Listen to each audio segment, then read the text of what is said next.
প্রথমে ভেবেছিলাম নিজেদের খাবার চাহিদা পূরণ হয়ে যাবে এই পরিমাণেরই কিছু কবুতর পালবো, কিন্তু এখন যে কায়দায় ওরা ঘর বানাচ্ছে তাতে মনে হচ্ছে এখন কবুতরেরও একটা ফার্ম করতে পারবো। আসসালামু আলাইকুম। এই যে আমার ভিডিওতে দুজন ব্যক্তিকে দেখতে পাচ্ছেন, মনে হচ্ছে না তারা কত অভিজ্ঞ, একদম পারফেক্ট মিস্ত্রি মিস্ত্রি একটা ভাব, তাই না? সত্যি কথা বলতে এই ভাই দুটোর কথা যত বলবো ততই কম হয়ে যাবে। ওরা এই পর্যন্ত আমার বাড়িতে অনেক কিছু করে দিয়েছে, যেমন আমার রান্নাঘর, আমার ছাগলের জন্য একটা ঘর তৈরি করে দিয়েছে, এখন কবুতরের ঘর করছে। তো এক একটা জিনিস তৈরি করতে করতে ওরা কিন্তু ভালোই অভিজ্ঞ হয়ে গেছে, আর দিন দিন ওদের কাজও সুন্দর হচ্ছে। এই যে কবুতরের ঘরটা তুলে দিচ্ছে, এটা শেষ হলেই বুঝতে পারবেন এটা কতটা সুন্দর হবে। এই মাছগুলো মাইবিনের বাবা বাজার থেকে পাঠিয়েছে। এই যে আরেকজন লোক, ওনার কথা যে আমি কি বলবো, সময় নেই অসময় নেই, কেউ তার সামনে দিয়ে মাছ নিয়ে যেতে পারবে না। সে ডেকে দাঁড়িয়ে দেখবে, যদি পছন্দ মতো হয় তাহলে রেখে দিবে। তাতে বাড়িতে কাটার মানুষ থাকুক কি না থাকুক, সন্ধ্যা হোক কি রাত হোক, সে এগুলো দেখার ধার ধারে নাই। তবে আমারও কপালটা অনেক ভালো, আমাকে সাহায্য করার জন্য আমি পাশে অনেক লোকই পেয়ে যাই। আপনারা অনেকে বলেন না যে আপু আপনি কি সুন্দর 3টা বাচ্চার সামলে প্রতিদিন ভিডিও আপলোড দেন।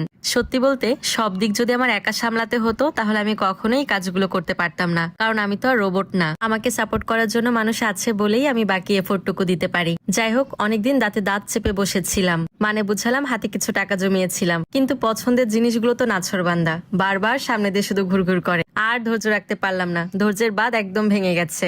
আর আমার একটা অভ্যাস কি জানেন, একটা জিনিস আমি কেনা শুরু করলে পরে ভাবি যে যা, টাকা তো খরচ হয়েই গেছে। টাকা যখন খরচ করা শুরু করেছি তো পছন্দের যা যা আছে সবকিছুই একবার অর্ডার করে ফেলি। আর এই করতে করতে সবকিছু নিয়ে ফেলার পর দেখি হাতে কোনো টাকাই থাকে না। এই কয়েকদিনের মধ্যেই কত কিছু কেনা হয়ে গেল। তবে একটা শান্তি আছে, আগে কোনো কিছু কিনতে গেলে মাইবিনের বাবার কাছে আবদার করা লাগতো। সে যে কখনো না করেছে এমনটা না, যা চেয়েছে তাই কিনে দিয়েছে। কিন্তু দেখা গিয়েছে যদি 5টা জিনিস পছন্দ হয় তার কাছে 2টো জিনিসের কথা বলেছি, কারণ তখন নিজের ভেতরেই একটা সংকোচবোধ কাজ করতো। তবে এখন আলহামদুলিল্লাহ নিজে টুকটাক ইনকাম করার পর থেকে শখের জিনিসের প্রতি কোনো কম্প্রোমাইজ করি না।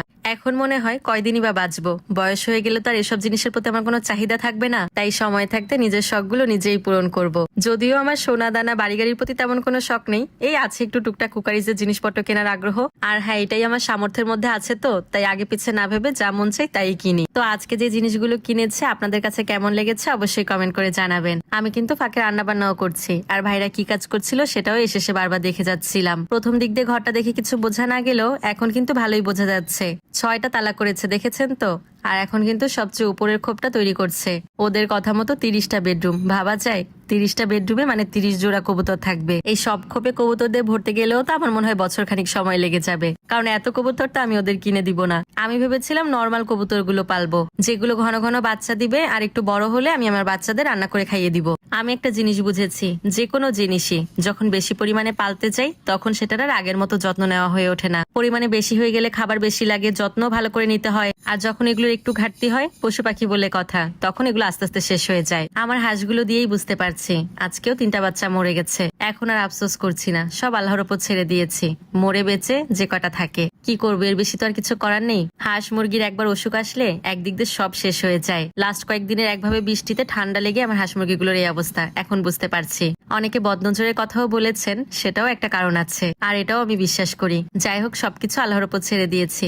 আজকে ঘরটা মোটামুটি রেডি হয়ে গেছে, আর কালকে চারদিক দিয়ে টিন পিটিয়ে দিলেই পুরোটা কমপ্লিট হয়ে যাবে। আর কেমন দেখতে হয় তখন আমার পরবর্তী ভিডিও দেখলেই বুঝতে পারবেন। আজকের মতো ভিডিও পুলিশ বোধ হয় এখন একটু হলেও কমবে। আর ওখানে জায়গাটা যেহেতু আমার বাড়ি থেকেও 3 গুণ বেশি বড়, এর জন্য আমও মনের মতো করে সাজাতে পারবে। আসসালামু আলাইকুম। আজকের ভিডিওটাও সকাল থেকে শুরু করেছি।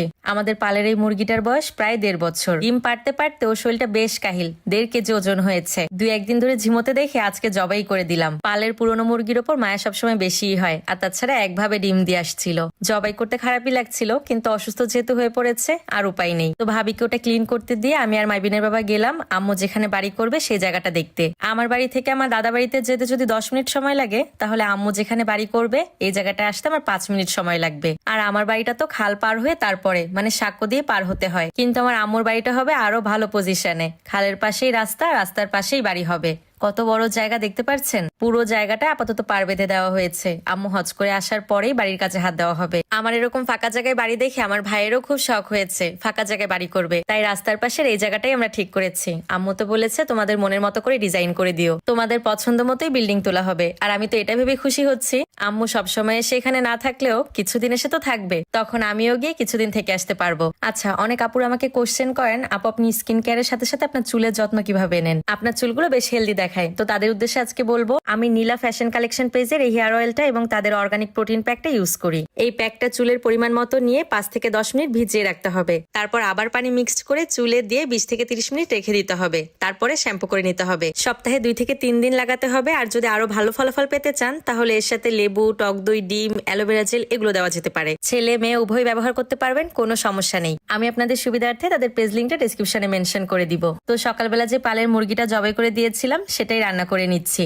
আর এদিকে রাজশাহী থেকে আম অর্ডার করা হয়েছিল, তো সেগুলো বাসায় চলে এসেছে। যদিও পার্সেলটা 3-4 দিন আগে আসার কথা ছিল, কিন্তু দেরি হওয়াতে আমি আগে চেক করে নিচ্ছিলাম যে আমগুলো ঠিকঠাক মতো আছে কিনা। যদিও দেখলাম কিছু আম বেশি নরম হয়ে গেছে। তো এদিক দিয়ে আবার আমাদের গাছগুলো ফাড়িয়ে পোলের ওপর দিয়ে তক্তাগুলো নিয়ে আসা হচ্ছে। আর আনতে গিয়ে পোলের এক